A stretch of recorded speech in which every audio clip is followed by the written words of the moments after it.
నాకేం వస్తలేదు, కోపం వస్తలేదు.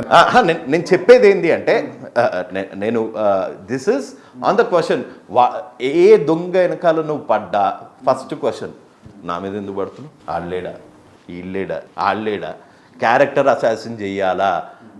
1,00,000 రూపాయలు ఇచ్చినట్టుంటే నేను ఒకవేళ 1,00,000 రూపాయలు బ్లాక్మెయిల్ చేస్తే పోయి కేసు పెట్టాలా? ఫోన్లు రికార్డులు కాదు, పోయి కేసు పెట్టాలా? నన్ను 1,00,000 రూపాయలు అడుగుతున్నాడు అని కేసు పెట్టాలా? కేసు ఎందుకు పెట్టలే?